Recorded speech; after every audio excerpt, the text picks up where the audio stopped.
పోలిపాడ్యమి మహాపర్వదినాన్ని పురస్కరించుకుని అఖండ దీప సాగర హారతి మహాక్రతువును విశ్వ భారత్ మీడియా నిర్వహించనుంది. డిసెంబర్ 1వ తేదీ అనగా రేపు సాయంత్రం 5 గంటల నుంచి విశాఖలోని ఆర్కే బీచ్ కాళీమాత ఆలయం ఎదురుగా జరగనున్న ఈ మహోన్నత కార్యక్రమానికి అందరూ ఆహ్వానితులే. తిరుచానూరు శ్రీ పద్మావతి అమ్మవారి కార్తీక బ్రహ్మోత్సవాలు అంగరంగ వైభవంగా కొనసాగుతున్నాయి. శుక్రవారం రాత్రి శ్రీవారి ప్రియ సఖి అయిన శ్రీ పద్మావతి అమ్మవారు హంసవాహనంపై వీణ చేతబట్టి సరస్వతి అలంకరణలో భక్తులను కటాక్షించారు.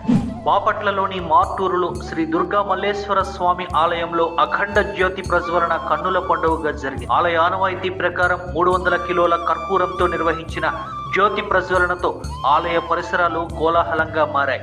అమరేశ్వర ఆలయంలో అమరేశ్వరునికి 1,00,000 బిల్వార్చనను ఆలయ అర్చకులు, వేద పండితులు భక్తి శ్రద్ధలతో నిర్వహించారు. బాల చాముండేశ్వరి దేవికి 1,00,000 కుంకుమార్చన పూజలు జరిపారు.